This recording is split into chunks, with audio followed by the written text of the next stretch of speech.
Phone tapping కేసులో ప్రధాన నిందితుడు ప్రభాకర్ రావుకు మరో షాక్ తగిలింది.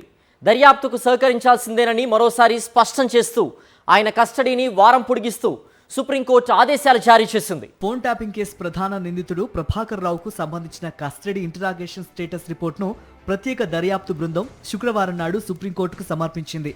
ప్రభాకర్ రావు కీలక విషయాలు దాటవేస్తున్నారని, విచారణకు ఏ మాత్రమూ సహకరించడం లేదని తెలంగాణ ప్రభుత్వం తరఫున solicitor general Tushar Mehta supreme court దృష్టికి తీసుకెళ్లారు.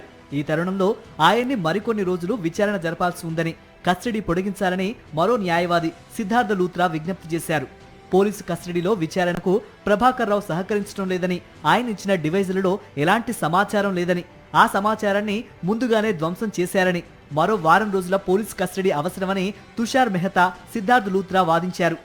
నక్సలైట్ల పేరుతో అనేక మంది ప్రముఖుల ఫోన్లను ట్యాప్ చేశారని, జడ్జిలు, డ్రైవర్ల ఫోన్లను సైతం ట్యాప్ చేశారని, ఇది రాజకీయ సమస్య కాదని, వ్యక్తిగత గోప్యతకు సంబంధించిన అంశమని ప్రభుత్వం తరఫున తుషార్ మెహతా, సిద్ధార్థ్ లూత్రా వాదనలు వినిపించారు.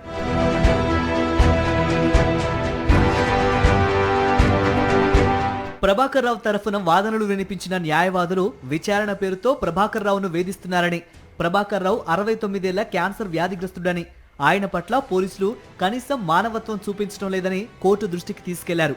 ఈ దశలో తెలంగాణ పోలీసుల తరపు లాయర్ల వాదనలతో ఏకీభవించిన సుప్రీంకోర్టు ఆయన కస్టడీని మరో వారం రోజులు పొడిగించింది. ఆ మరుసటి రోజు ఆయన్ను విడుదల చేయాలని సిట్ను ఆదేశించింది.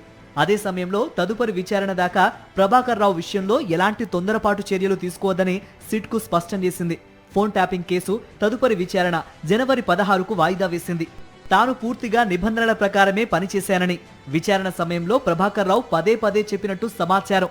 ఫోన్ ట్యాపింగ్ వ్యవహారం పూర్తిగా పై అధికారుల ఆదేశాలతోనే జరిగిందని, వ్యక్తిగతంగా తాను ఎలాంటి నిర్ణయాలు తీసుకోలేదని ఆయన వాదనను కొనసాగించినట్టు తెలుస్తోంది.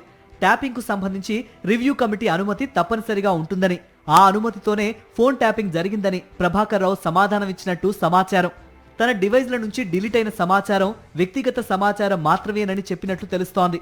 ఫోన్ ట్యాపింగ్ కేసులో కీలక వ్యక్తి ఎవరున్నారు, ఎవరు చెబితే ట్యాపింగ్ చేశారు అని అడిగినప్పటికీ ప్రభాకర్ రావు నోరు మెదపలేదని తెలుస్తోంది.